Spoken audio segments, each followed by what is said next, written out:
యేసయ్య కోసం బతకటానికి నువ్వెవరన్నా బతికిలాడావా? సిగ్గులేని ఒక శ్రేష్టమైన జీవితాన్ని దేవుడి కొరకు జీవించాలన్న తీవ్రత మీలో ఎవరికైనా కలిగిందండి?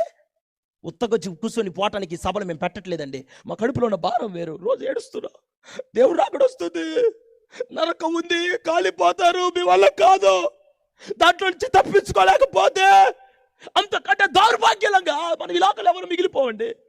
హృదయంలో భయం పడుతుంది మిమ్మల్ని చూస్తుంటే, మీ భక్తి చూస్తుంటే బాధ కలుగుతుంది, మీరు చేస్తున్న భక్తి చూస్తే ఏడుపు వస్తుంది.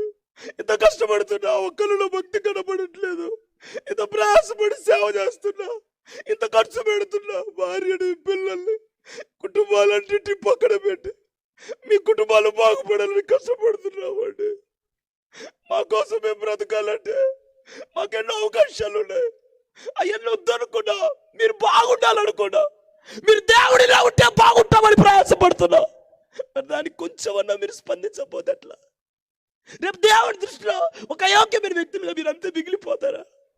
ప్రతి మనుష్యుని క్రీస్తు ఎదుట సంపూర్ణునిగా చేసి రేపు మిమ్మల్ని అందరినీ యేసయ్య ఎదుట నిలవబెట్టాలని ఇదిగో ఇంతమంది దైవజనులు ప్రయాసపడుతున్నారండి. దేవుడు మీ ప్రాంతంలో మీకు ఇచ్చిన దైవజనులను బట్టి చప్పులు కొట్టి ప్రభునామని మహిమపరచరా?